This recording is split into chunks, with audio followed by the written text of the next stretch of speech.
ನಮಸ್ಕಾರ, ಶುಭ ಸಂಜೆ ಪ್ರೀತಿಯ ವೀಕ್ಷಕರೆಲ್ಲರಿಗೂ ಸಂಕಲ್ಪ ಸಿದ್ಧಿ ವಿಶೇಷ ಕಾರ್ಯಕ್ರಮಕ್ಕೆ ಆತ್ಮೀಯ ಸ್ವಾಗತ ಹೇಳ್ತಾ ಇರೋದು ನಾನು ಅನುಷಾ. ಮಾರ್ಚ್ 31ನೇ ತಾರೀಕು, ಕೆಲವೇ ದಿನಗಳು ಉಳಿದಿರುವಂಥದ್ದು.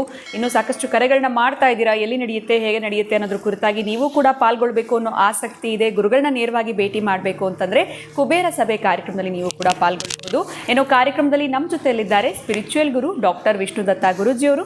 ಗುರುಗಳನ್ನ ಕಾರ್ಯಕ್ರಮಕ್ಕೆ ಮಾಡ್ಕೊಳ್ಳೋಣ. ನಮಸ್ತೆ ಗುರುಗಳೇ, ಕಾರ್ಯಕ್ರಮಕ್ಕೆ ಭಕ್ತಿಯ ಸ್ವಾಗತ. ಗುರುಗಳೇ, ಇವತ್ತಿನ ಪ್ರಶ್ನೆ ಏನು ಅಂತಂದರೆ, ಸಾಕಷ್ಟು ಜನ ಕಮೆಂಟ್ಸಲ್ಲಿ ಕೇಳ್ತಾ ಇದ್ದಾರೆ, ಅಕ್ಷಯ ವೃಕ್ಷದಿಂದ ಆಗುವಂತಹ ಲಾಭಗಳು ಏನಿರಬಹುದು, ಯಾರ್ಯಾರು ಇದನ್ನು ಪಡ್ಕೊಳ್ಬೇಕಾಗತ್ತೆ, ಇದನ್ನು ತೊಗೊಂಡಾಗ ಮನೆಯಲ್ಲಿ ನಾವು ಎಲ್ಲಿಡಬೇಕಾಗತ್ತೆ, ಅಥವಾ ನಮ್ಮ ಆಫೀಸು ಅಥವಾ ಬಿಸ್ನೆಸ್ ಜಾಗಗಳಲ್ಲಿ ಶಾಪ್ಸಲ್ಲಿ ಕೂಡ ಇದನ್ನು ಇಡ್ಬೋದಾ, ಏನಿದ್ರ ಬಗ್ಗೆ ಅಂತ. ಸೊ ಅಂಥವ್ರಿಗೆ, ಹೊಸ ವೀಕ್ಷಕರಿಗೆ ಏನು ಹೇಳೋಕ್ಕೆ ಇಷ್ಟಪಡ್ತೀರಾ? ಓಂ ವಿಶ್ವಸ್ಮೈ ನಮಃ. ಪ್ರೀತಿಯ ಬಂಧುಗಳೇ, ಯಾರಿಗೆ ಯಾವ ವಿಷಯದಲ್ಲಿ ಎಷ್ಟರ ಮಟ್ಟಿಗೆ ನಗಣ್ಯವಾಗಿದೆಯೋ ಅದನ್ನು ಪಡೆದುಕೊಳ್ಳಲಿಕ್ಕಿರ್ತಕ್ಕಂತಹ ಏಕೈಕ ಮಾತ್ರವಾಗಿರ್ತಕ್ಕಂಥ ಸುದರ್ಶನ ಚಕ್ರ ಅದು ಅಷ್ಟೇ. ನಿಮಗೆ ಏನು ಬೇಕು, ಮಹಾವಿಷ್ಣು ಹತ್ರ ಅದೇ ಹೇಳುತ್ತಂತೆ, ನೋಡು ಸ್ವಾಮಿ, ನಿನ್ನ ಎಡಗೈಯಲ್ಲಿ ಶಂಖವಿದೆ, ಮತ್ತೊಂದು ಕೈಯಲ್ಲಿ ಪದ್ಮ ಇದೆ, ಇನ್ನೊಂದು ಕೈಯಲ್ಲಿ ಗದೆ ಇದೆ, ನಿನ್ನ ಬಲಗೈಯಲ್ಲಿ ನಿನ್ನ ತೋರು ಬೆರಳು ಖಾಲಿ ಇದೆ.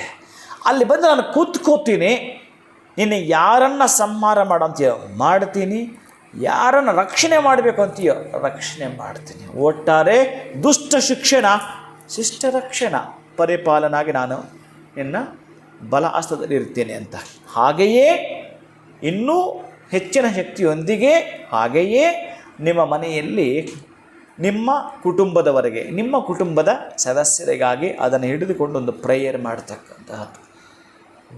ಹೇಗೆ ಪ್ರೇಯರ್ ನೀವು ಮಾಡ್ತೀರಿ ಅದರ ಮೇಲೆ ಇಟ್ಕೊಂಡು, ನನ್ನ ಮಗ ಈ ಒಂದು ಪರೀಕ್ಷೆಯಲ್ಲಿ ಉತ್ತೀರ್ಣನಾಗಬೇಕು, ರ್ಯಾಂಕ್ ಬರಬೇಕು ನನ್ನ ಮಗಳು, ಅಥವಾ ನನ್ನ ಮಗಳಿಗೆ ಈ ವಿದ್ಯಾಭ್ಯಾಸ ಹೊರದೇಶದಲ್ಲಿ ಆಗಬೇಕು, ಅಥವಾ ನನ್ನ ಮಗಳಿಗೆ ಶೀಘ್ರವಾಗಿ ಮದುವೆ ಆಗಬೇಕು, ಅಥವಾ ನಾವೊಂದು ಜಾಗವನ್ನು ತೆಗೆದುಕೊಳ್ತಾ ಇದ್ದೇವೆ, ಅದಕ್ಕೆ ಏನೂ ಅಡೆತಡೆ ಇಲ್ಲದೆ ನಡೆಯಬೇಕು, ಅಥವಾ ನಾವು ಯಾರಿಗೋ ದುಡ್ಡು ಕೊಟ್ಟಿದ್ದೀವಿ, ಅವನಿಂದ ನಮಗೆ ಶೀಘ್ರವಾಗಿ ಹಣ ಬರಬೇಕು, ಇಷ್ಟು ವರ್ಷಗಳು ಬರಲಿಲ್ಲ, ನೀನು ನಮ್ಮ ಮನೆಗೆ ಬಂದಿದೆಯಾ, ಏನಕ್ಕೋಸ್ಕರ ಬಂದಿದೆಯಾ, ನಮ್ಮನ್ನು ಉದ್ಧರಿಸಲು ಬಂದಿದೆಯಾ, ನಮ್ಮನ್ನು ಉದ್ಧಾರ ಮಾಡಲು ಬಂದಿದೆಯಾ, ಅದಕ್ಕಾಗಿಯೇ ಈ ಒಂದು ಅಕ್ಷಯ ವೃಕ್ಷ ಎಲ್ಲಿ ಇರುತ್ತೋ ಅಲ್ಲಿ ಸಮಸ್ಯೆಗಳಿಗೆ ಜಾಗವಿಲ್ಲ ಅಂತ. ಹಾಗಾಗಿ ಅದನ್ನು ಇಟ್ಕೊಂಡು ನಾವು ಪ್ರೇಯರ್ ಮಾಡ್ತೀವಿ ಅಂತಂದರೆ, ಪ್ರಾರ್ಥನೆಯನ್ನು ಮಾಡ್ತೀವಿ ಅಂತಂದರೆ ಬಹಳ ಅಮೋಘವಾಗಿರ್ತಕ್ಕಂಥದ್ದು, ಅದ್ವಿತೀಯವಾಗಿರ್ತಕ್ಕಂಥದ್ದು.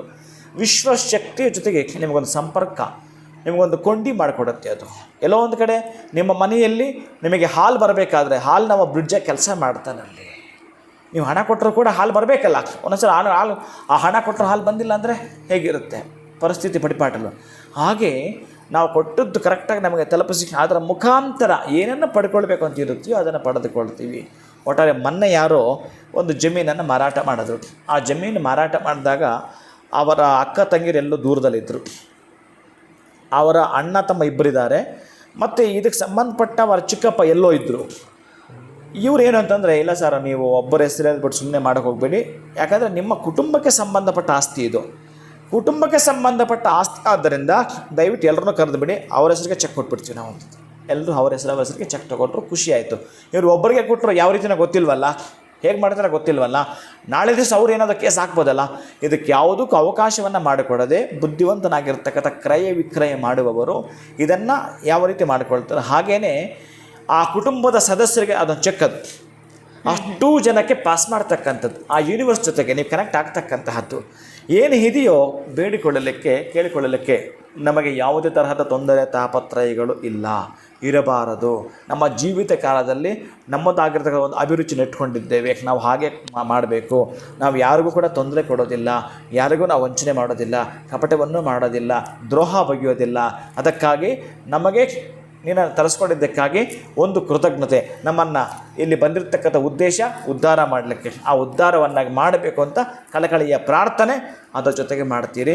ನಿಮ್ಮ ಮನೆ ದೇವರನ್ನ ಇಟ್ಕೊಳ್ತೀರಿ. ಅಲ್ಲಿರ್ತಕ್ಕಂತಹದ್ದು ಗಣಪತಿ ಇದ್ದಾನೆ, ಅಲ್ಲಿರ್ತಕ್ಕಂಥದ್ದು ಶಿವಕೇಶವರು ಇದ್ದಾರೆ, ಚಂಡಿ ಇದ್ದಾಳೆ, ಸೂರ್ಯನಾರಾಯಣ ಇದ್ದಾನೆ. ಅದು ಸೂರ್ಯ ಪಂಚಾಯತನವಾದ್ದರಿಂದ, ಸೂರ್ಯ ಪಂಚಾಯತನ ಶಿವ ಪಂಚಾಯತನ, ವಿಷ್ಣು ಪಂಚಾಯತನ, ಗಣಪತಿ ಪಂಚಾಯತನ, ದುರ್ಗಾ ಪಂಚಾಯತನ, ಈಗ ಪಂಚಾಯತ್ಗಳಿದೆ. ಆ ಪಂಚಾಯತ್ಗಳಿಗೆ ಸಂಬಂಧಪಟ್ಟ ಬೀಜಾಕ್ಷ ಒಳಗೊಂಡಿರ್ತಕ್ಕಂತಹದ್ದು ಮೂಲಿಕೆಗಳು, ಅದರ ಬಿಂಬಗಳು ನಿಮಗೆ ಕಾಣ್ತಾ ಇದೆ. ಇನ್ನು ಪಂಚಭೂತಗಳಲ್ಲಿದೆ ಅಂತಂದರೆ ಇನ್ನೇನು ಬೇಕು ನಿಮಗೆ? ಎಂತ ಬೇಕು? ಒಂದು ಪ್ರೇಯರ್ ಮಾಡಲಿಕ್ಕೆ ನೀವು ತಿರುಪತಿಗೆ ಹೋಗ್ಲಿಕ್ಕೂ ಬೇಡ, ಧರ್ಮಸ್ಥಳಕ್ಕೆ ಹೋಗ್ಲಿಕ್ಕೂ ಬೇಡ, ಎಲ್ಲ ಅಲ್ಲೇ ಇದೆ. ಒಂದು ಪ್ರೇಯರ್ ಮಾಡ್ತೀರೋ ಆ ಪ್ರೇಯರ್ ಅವನ್ನ ಕೇಳಿಸ್ಬೇಕಾದ್ರೆ ಒಂದು ಸಾಧನ. ನಿಮ್ಮ ಮಗನ ಜೊತೆ ದೂರ ಇದ್ದಾನೆ, ಮಾತಾಡಬೇಕಾದ್ರೆ ಹೇಗೆ ಮಾತಾಡ್ತೀರಿ? ಒಂದು ಇನ್ಸ್ಟ್ರೂಮೆಂಟ್ ಬೇಕಲ್ಲ. ಮೊಬೈಲ್ ಅಂತಕ್ಕಂಥದ್ದು ಎಷ್ಟು ಚೆನ್ನಾಗಿ ಓದುತ್ತೀರಿ, ಅದಕ್ಕೆ ವೈರ್ ಬೇಕು, ಎಂತ ಬೇಕು, ಏನು ಬೇಡಲ್ಲ, ಹೇಗೆ ಮಾತಾಡಿದ್ರಿ ಹಾಗೆ ಕೇಳಿಸ್ತಾ ಇದೆ. ಇದು ಸೂಕ್ಷ್ಮ, ಇದು ಸ್ಥೂಲ, ಇದು ಸೂಕ್ಷ್ಮಗಿರೋದ್ರಿಂದ ಹಿಡ್ಕೊಂಡು ಮಾತಾಡ್ತೀನಿ, ಕನೆಕ್ಟ್ ಆಗುತ್ತೆ. ನಿಮ್ಮ ಕೆಲಸಗಳು ಸರಾಗವಾಗಿ ಆಗಲಿಕ್ಕೆ ಒಂದು ಬ್ರಿಡ್ಜ್ ಆಗಿರ್ತಕ್ಕಂಥದ್ದು, ಅಷ್ಟು ಅನ್ಯೋನ್ಯವಾಗಿರ್ತಕ್ಕಂತಹದ್ದು ಏನು ಸಂಪತ್ತನ್ನು ಸಾಧನವಾಗಿ ಮಾಡಿಕೊಳ್ತಕ್ಕಂಥದ್ದು.